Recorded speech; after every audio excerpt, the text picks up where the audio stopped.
All right.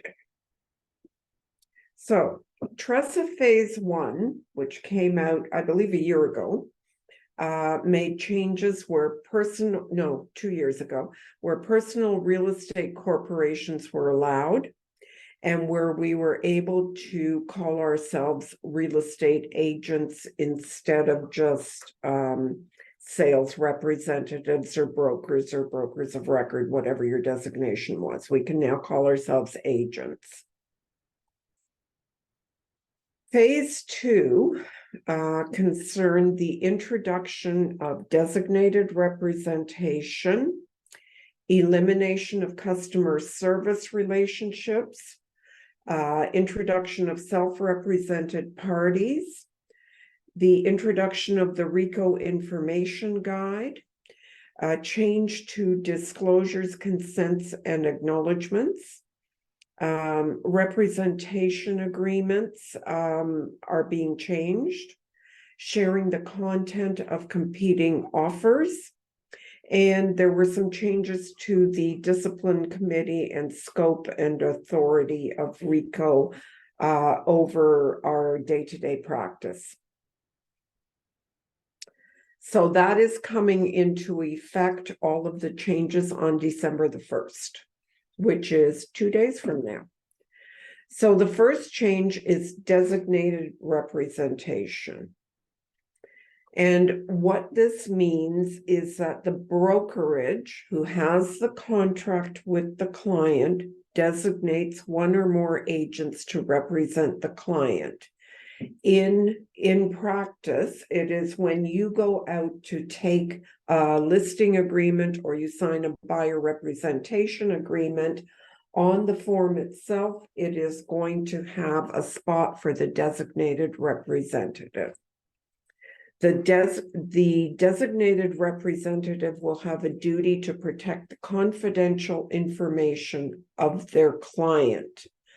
The brokerage is still providing services, but the designated rep has the duty to protect the confidential information of the client and also to work in their best interests. This includes not disclosing confidential information to other agents within the brokerage. And this is how we avoid multiple representation in a brokerage of many agents. Today, we take a contract, Century 21 Heritage Group. Everybody within that brokerage, all of the sales reps, including the sales rep who is signing up the contract, is representing the client. Everybody owes the same duty to that client, which is how we end up in multiple representation. Today, if we have a buyer and a seller being represented by a seller's agent, I keep doing that, represented by a seller's agent and a buyer's agent within the same brokerage, we have multiple representation. That's the way things are working today. Starting December the 1st, we're going to have designated representation where Century 21 Heritage Group is the brokerage. There will be a sales representative designated who represents the best interests and the confidentiality of the client. Century 21 Heritage Group also has other representatives who service the client, but do not represent him. So in other words, this leaves us open to Century 21 Heritage Group having many sales reps. And if the designated sales rep cannot do an open house or wishes to give permission to another agent to advertise the property, they still can, because those are services offered by the brokerage.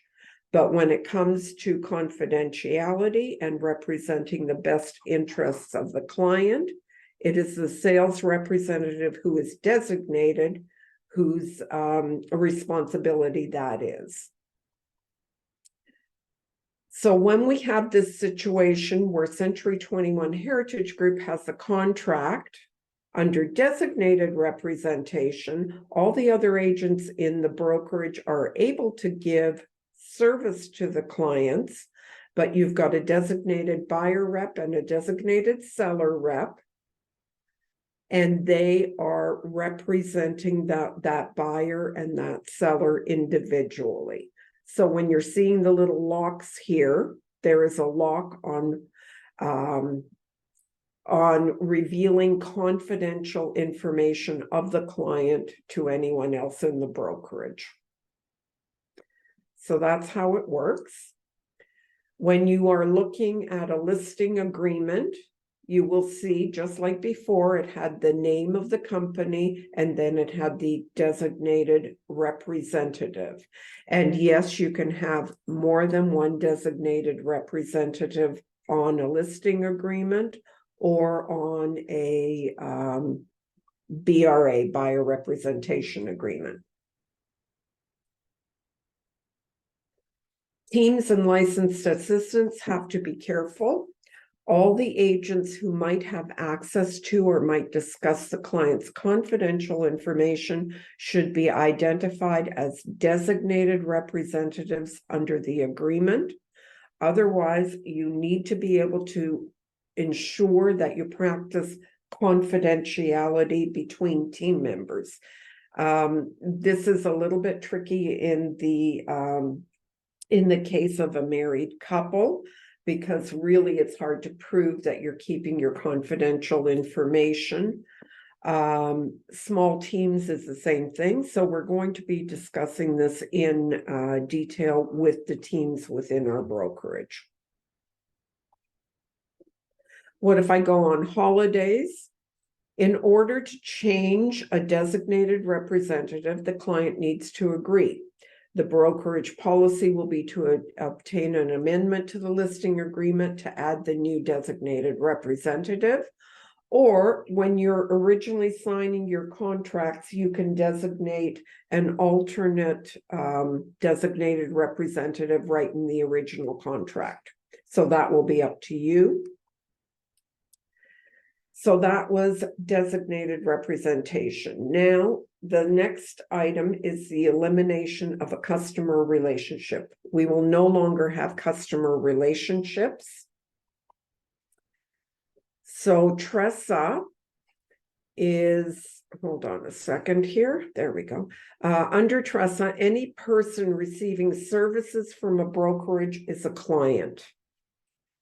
There are no customers. A consumer, who is someone who hasn't signed anything with the brokerage. If you're just talking to the general public, they are consumers. They will either become a client, where they're represented by a brokerage, or they will become a self-represented party, meaning they have no representation from a brokerage. Any customer agreements that are in effect now with an expiry date after March 30th, 2024 will automatically expire on March 30th, 2024. So they will either expire right when they are scheduled to expire, but no later than March 30th of 2024. As of December 1st, you will not be able to sign a new customer service agreement. Self-represented parties, that's the other item that is very new and very controversial until we get down to understanding it. Self-represented party is a person who is involved in a real estate transaction and has decided not to hire a brokerage. Until they're becoming involved in a real estate transaction, they are just a consumer. A self-represented party does not replace the word customer. Every consumer is not automatically a self-represented party. They must be involved in a transaction and have declined services or declared themselves to be self-represented. So you do have to be careful with the general public who are consumers until they declare they're self-represented or they sign a BRA. You're giving them information. You are not establishing client relationships until they declare themselves either self-represented or that they're going to become a client. Before engaging with someone who is self-represented in a transaction, an agent must explain to the self-represented party that they represent another person involved in the transaction, and that would be your original client. An SRP, or self-represented party, should also be cautioned that any information they share, including confidential information, will be shared with the client, because your duty is to your client. This is the acknowledgement, information and acknowledgement to self-represented party. And the disclosures to the self-represented party where they agree they're going to be self-represented. This is part of RICO's publication, and we will have links to these forms, but I will tell you that while this is all still new to all of us, before you get involved with a self-represented party, you need to speak to your managers, okay? When interacting with an SRP, an agent cannot provide any services, opinions, or advice, cannot do anything that would encourage the SRP to rely on your knowledge, skill, or judgment. You cannot encourage them to represent themselves, and you cannot discourage them, you cannot discourage them from working with another real estate agent or brokerage. All right. This is when they are declaring as a self-represented party. How and when can we assist an SRP? Because the Act does give us the ability to assist an SRP. You can only assist an SRP as a service to a client, to your own client. If you do not have a client in the trade, you cannot provide assistance. Scenarios. You receive a call on your listing from an interested buyer who says to you, "I'm self-represented. Can you show your listing to that SRP?" The answer is absolutely yes. Showing this property is a service to your client. Before you show them, though, you have to explain and send the RICO information guide, explain and send the acknowledgement form. This may convert them into a client when they are educated on what being an SRP actually means to them. However, you must show them and explain to them RICO's information guide and attempt to get an acknowledgement signed by them that they understand what being an SRP means. So you've shown the SRP your client's listing. The same SRP decides that your listing is not suitable to them. They would like to view another property that is not a listing of your brokerage. Can you show the property? The answer is no. This would not be a service to your client. Understand that this is only the case when you have an SRP, not just a normal consumer.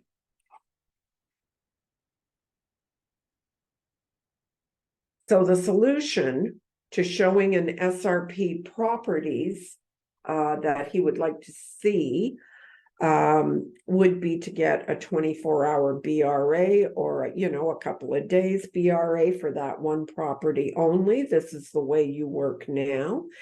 Or if the consumer is not comfortable with that, you cannot help them. Okay? Why would you want to? You cannot collect remuneration from a party who is not a client in some way, shape, or form. What if an SRP wants to submit an offer on your own listing? We have a couple of scenarios. We can tell that SRP that we will draft an offer from your seller client to the buyer. That way you are advising your clients, the seller, and working in their best interest and handing over an offer that you're drafting.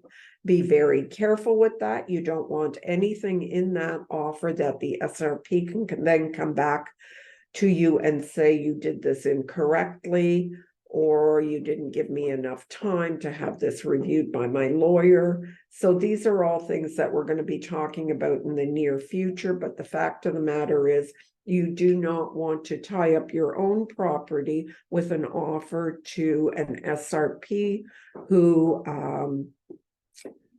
is going to take time to review that offer, maybe take it to a lawyer. The other option here is to review them to or refer them to their lawyer, because you cannot draft an offer for an SRP.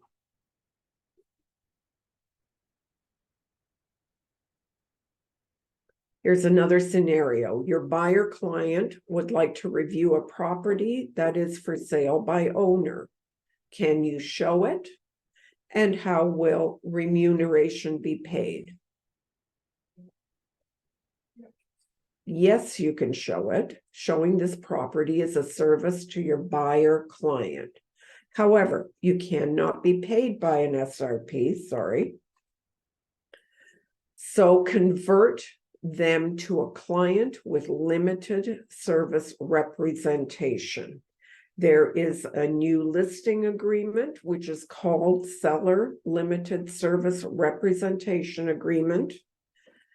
And what it is it is a listing agreement. It will outline commissions to be paid, but there will also be a schedule attached, which will outline the services that you are providing to that client now, which could be as simple as presenting an offer from your buyer to them.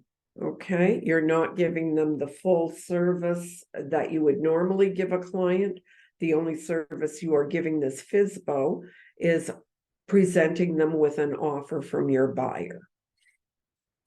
There would be remuneration indicated in the contract. Schedule A is attached to that listing, limited services listing agreement, and it would outline exactly what services you would be providing that client who is currently a FSBO. But if you wish to be paid by him, if he wishes to have you present an offer to him, he would have to have that outlined here.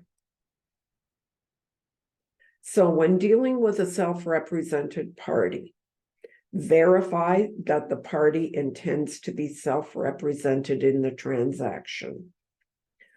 Provide and explain the RICO information guide and the SRP disclosure. Use your best efforts to obtain acknowledgement of the receipt of both of those, the guide and the disclosure.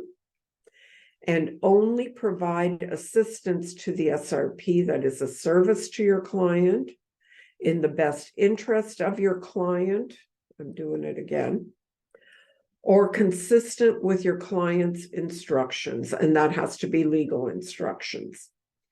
So that's how you deal with an SRP. The one thing I will say to you is, if you think back in your career, think back how many times you have dealt with a for sale by owner. And that would be sort of the same thing as here. I know a lot of the time we were dealing with customers, that is not an SRP. When you present the consumer, any consumer, whether it's an SRP before he declares or any other consumer, you now by law have to provide the RICO information guide to the consumer at the earliest possible opportunity so that they understand how we as realtors work. Definitely, it has to be provided prior to providing services or assistance. What the guide includes is the benefits of being a client. They're very good at outlining that. They're very good at outlining the duties and obligations owed to client by agents. It also has a section about obligations of the client to the real estate agent. It's very good at explaining the risks of receiving assistance as a self-represented party. It explains what to expect in the content of agreements with brokerages, being both the listing agreement and the buyer representation agreement. It outlines that you need to look at the length of the agreement, the termination provisions, if there are any, the scope of the agreement, remuneration, any payment that is the client owes to the brokerage, changing the designated representative, how the brokerage or the client can go about having that done. It explains multiple representation and the hazards of it, and how to bring concerns to the attention of the brokerage or file a complaint with RICO. So that's all involved in your RICO information guide. Excuse me. How does this play up? You need to follow up a conversation by email or a confirmation of an appointment email with a link included to the RICO information guide as discussed. There is no requirement under the legislation for an agent to obtain an acknowledgement that the guide was provided and explained. However, in the event a complaint is made to RICO, the onus will be on the agent to prove they met their obligations. There is also an acknowledgement in OREA's working with a realtor that you have provided them with the guide. We have put links to the guide in the drive, in our drive under TRESA. You can also go into the RICO website, rico.on.ca, type in TRESA, and the guide will come up. Those are two ways to find the guide. I highly recommend that each of you read and review that guide, because you are going to be obligated to be able to explain it to a consumer. We did a session the other day on it. I believe it has been recorded and it has been put up in our Excel platform. The new working with a realtor will remain as a requirement of the brokerage, and it has been revised to include an acknowledgement that the consumer has received and has been explained the information guide, because that is a requirement now. Next part of the new TRESA is all about disclosures, consents, and acknowledgements.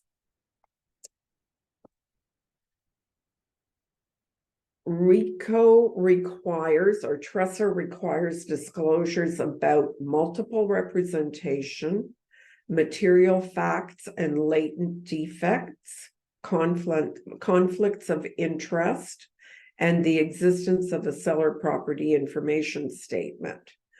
Again, this is exactly what we used to have to disclose under the old Real Estate and Business Brokers Act. However, now TRESA has also added into the mix that we need clear and concise language in our disclosures.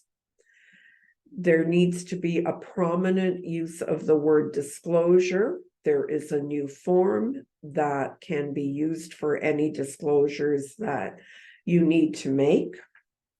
You must obtain a written acknowledgement from the client indicating that the disclosure has been received. And once the written acknowledgement is signed, a copy will then need to be provided to the client. Okay. So this is pretty much what we have done in the past. Now we do it on a new form with a great big word on it that is disclosure.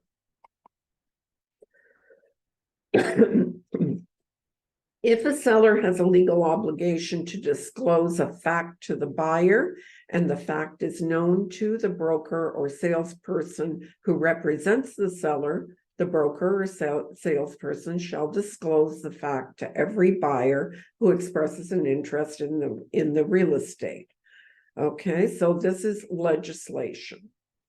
The listing agent is to get an acknowledgement signed by the buyer confirming that they have the disclosure, and then the buyer is to receive a copy of their acknowledgement.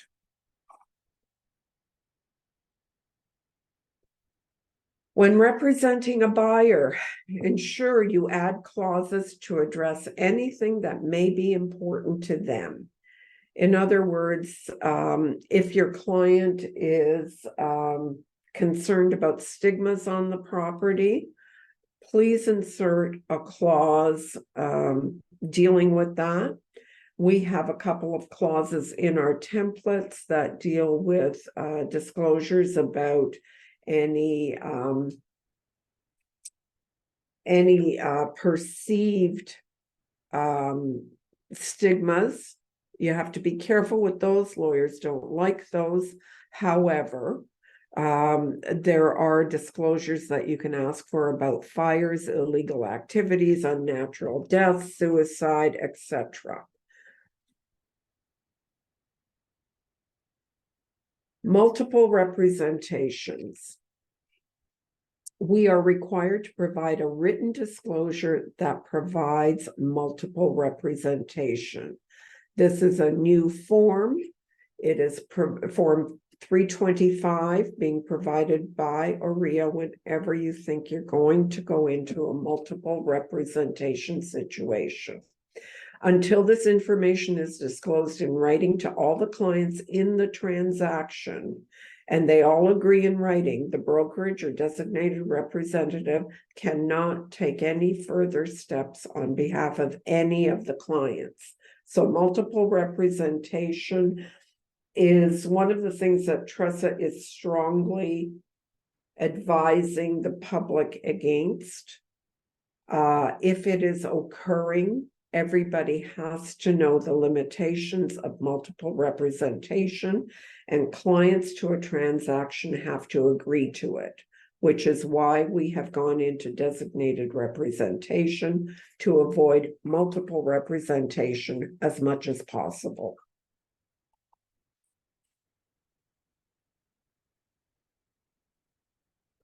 Clients can refuse multiple representation. And what the RICO information guide outright states to the consumer is that if you don't agree, the brokerage or their designated representative is not allowed to proceed. So the client has to agree to multiple representation.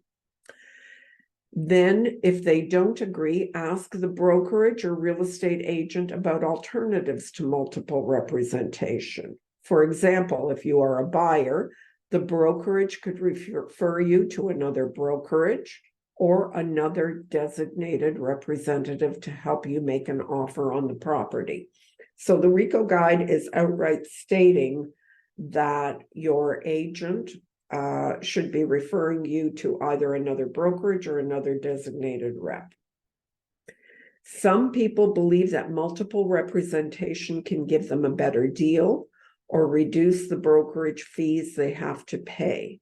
Agreeing to multiple representation significantly reduces what the brokerage and its agents can do for you and means they cannot look after your best interests anymore, which can lead to other consequences and costs.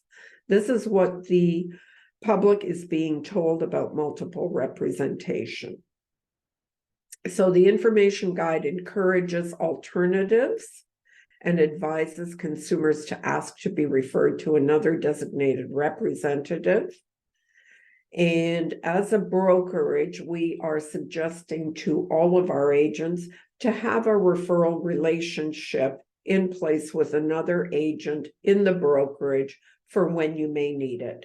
You want to develop a relationship with someone who you trust, that you're confident in the way they do business, and set up a reciprocal agreement that, you know, if you find yourself in multiple representation, perhaps you can refer the client to this person and vice versa.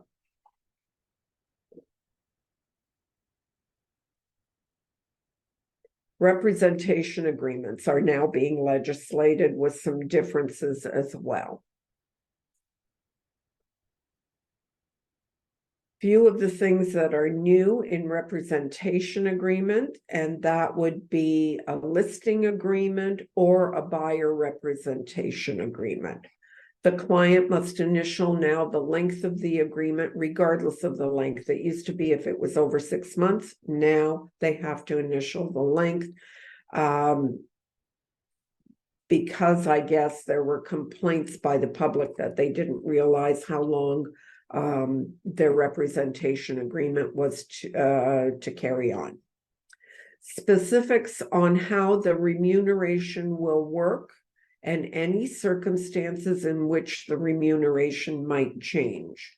We already have a Schedule A that will now be changing. We will be renaming it, but any commission adjustments that are to be made with a client, depending on circumstances, such as if I bring my own buyer, what happens to the remuneration?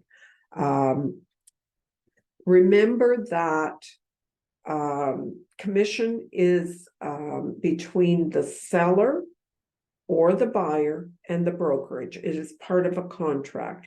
It must be specific in the contract how much the brokerage is collecting and what circumstances, if any, are going to change the amount and by how much that the brokerage collects.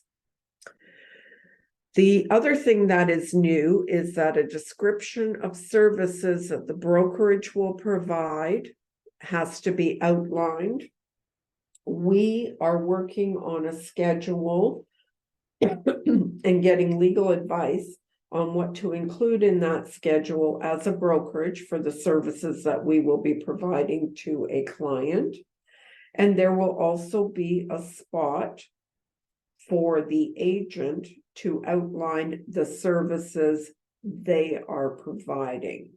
So if you have a listing agreement, or sorry, a listing presentation that offers certain services to a client, they have to be outlined within the listing agreement that the client signs or within the buyer representation agreement that the buyer signs. Further to that, the agreements must have clear dates marking the beginning and the expiry of the contract, and only one expiry date per agreement. We've always had agents trying to fool around with the forms because they don't want to sign two listing agreements, one for an exclusive and one for an MLS. It is now part of the act, part of legislation, that you need a separate listing agreement for each, for the exclusive and for the MLS. So up here where it says an MLS, seller's initials, or an exclusive seller's initials, there is a word or in between. You can only use this for either an MLS or an exclusive. And I know you're real estate agents and you love paperwork because that is our life. So there we have it.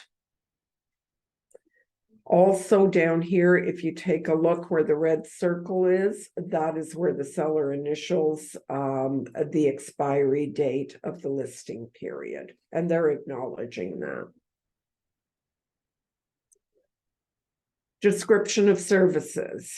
Rico is recommending that we prepare a schedule for your listing and buyer agreements with a full list of your services. As I say, we are working on that as we speak, and we'll have that ready for your forms for Friday.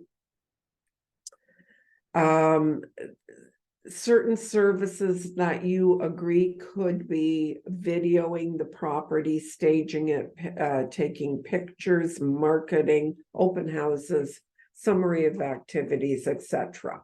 Be careful what you put in, because once it's in the contract, you have to be able to supply those services.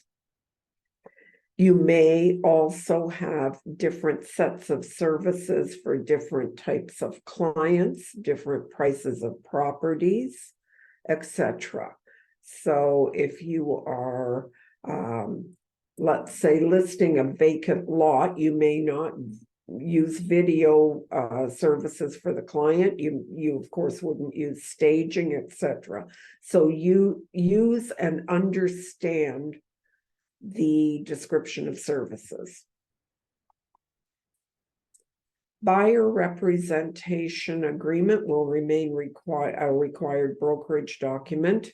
It is now when you are representing a buyer, and will continue to do so.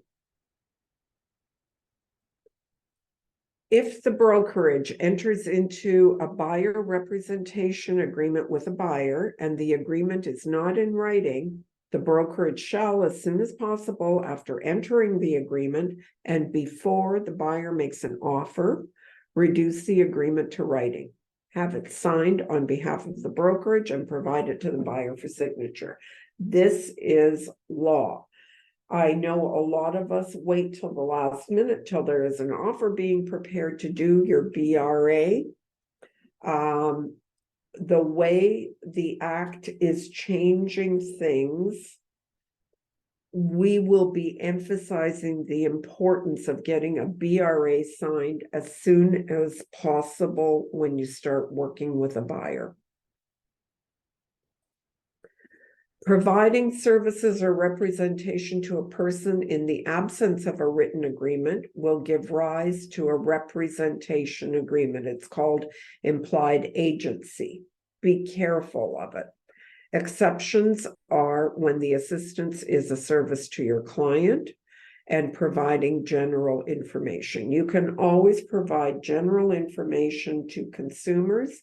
As soon as you start providing advice or specific information on what you feel their property is worth or something like that, or just discussing different listings out there and discussions of what's overpriced, what's a good value, etc., you are creating implied agency. So be careful of it, because you can be held to account about it. Remuneration, when we get paid. The contents of written agreements must clearly outline the circumstances where the payable remuneration commission may change. In practice, some designated representatives may reduce their remuneration if the listing agent also represents a buyer in the transaction. Moving forward, this practice is not allowed unless it is part of the written written agreement. It has to be in your contract. Otherwise, you're doing amendments to your contracts. We've already had our Schedule A to the listing agreement, which has always said that if you're bringing your own buyer into the agreement, you could be reducing your commission, but if it goes into multiple offers, it goes back up to the full commission. So be clear with clients about what you are charging. You can only have one expiry date per agreement. This is now legislation. So when you have a listing agreement that is exclusive prior to going on MLS, please ensure that you have two separate listing agreements, one listing agreement for exclusive and one for MLS with the appropriate dates. We will no longer be accepting one agreement for both. Don't forget, in January 2024, we will be forbidden from advertising exclusive listings publicly. A listing must be listed on MLS within 3 days from publicly marketing it. This includes public marketing, includes signage, social media, etc. So starting in the new year, exclusive, if you're taking an exclusive listing, you cannot publicly market that property for more than 3 days without it going on MLS. So if your client is insisting on an exclusive listing, you need to make sure that that client understands that you cannot be marketing their property without it going on MLS.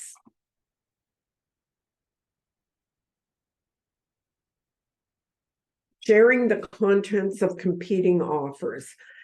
People are calling this open offers. My understanding is that open offers are more of a bidding situation.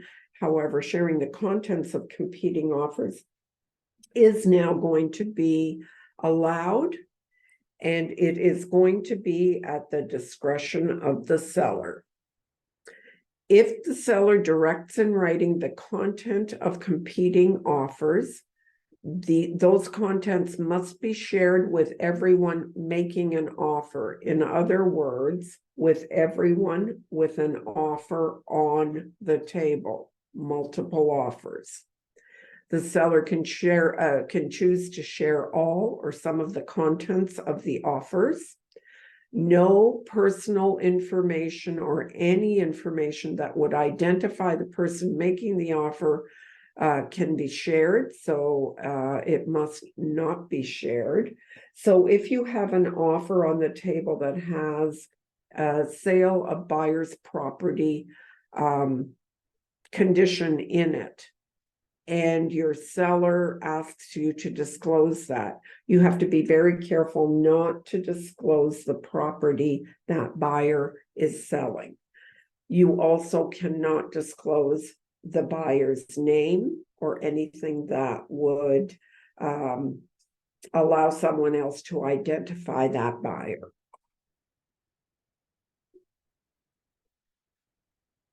The requirement related to competing offers applies to written offers received by the seller's brokerage. An offer that has not been submitted is not a competing offer. So if your seller is giving you direction to disclose the price of the competing offers and you receive a Form 801 registering an offer, that agent does not get the information until he has actually submitted his offer to you.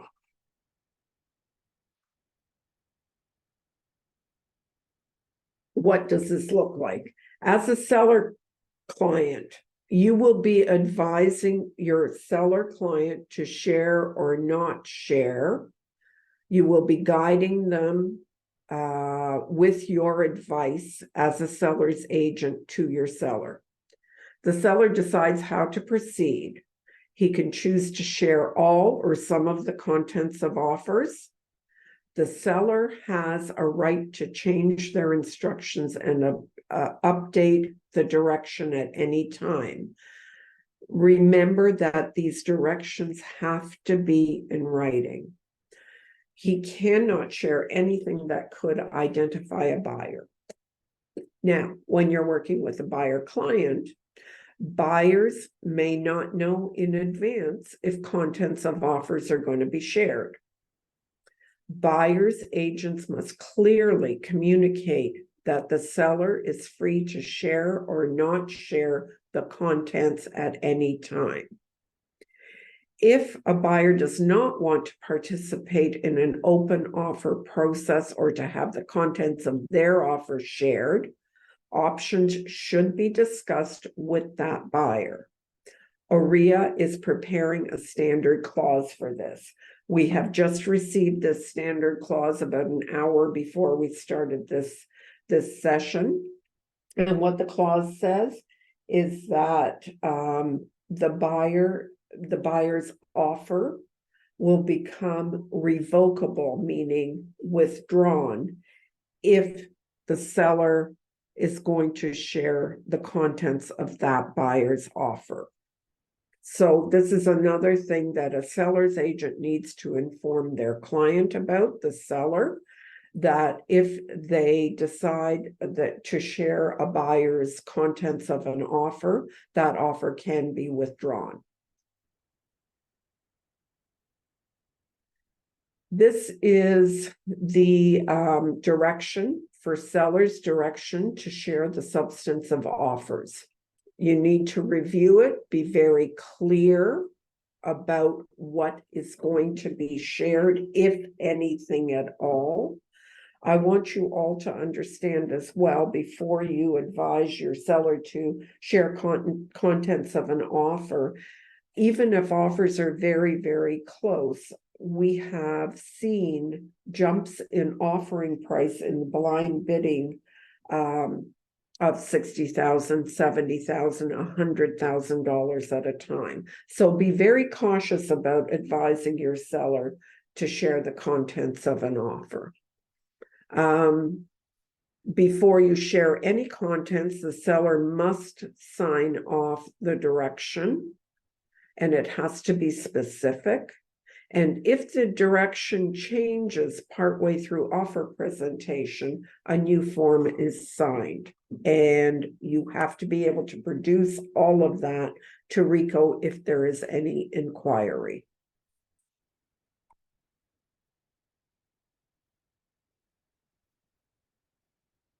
Next, discipline committee. The scope and authority under TRESA have changed. They can now apply conditions to a registration. They can suspend a registration. They can revoke a registration. Appeals will be to the License Appeal Tribunal. Appeals committee will be discontinued. There is now going to be a tribunal, and fines have increased substantially, up to $50,000 for a registrant and $100,000 for a brokerage. They are not fooling around with their discipline committee or discipline tribunals fines. There has been an awful lot of practice out there that the fines were considered the cost of doing business, and the conduct that caused the fine was continuing. RICO is now upping their fines to a point of being serious about some of the practices that are carried on out there, and they will be putting a stop to them. So, as a recap, you cannot provide services to a self-represented party. You can only provide assistance that benefits your client. There is a new designated representation. Our brokerage is practicing designated representation. We are 750 strong, so we wish to keep our agents out of multiple representation as much as possible. You must send the RICO information guide to all consumers prior to giving them any service. You must send a self-represented party disclosure and acknowledgement to someone who is declaring that they wish to be self-represented.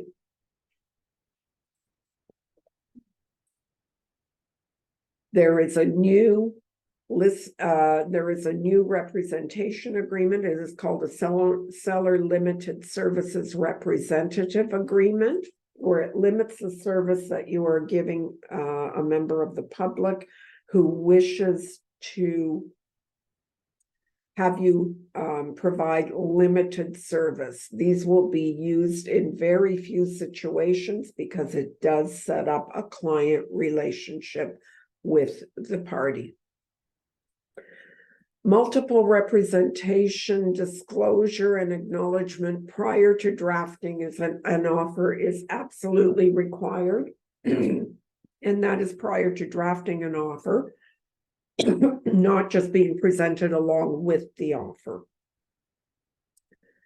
Disclosures must be clear, attention grabbing, with an acknowledgement of receipt required. And RICO's discipline authority has increased, and they will use it.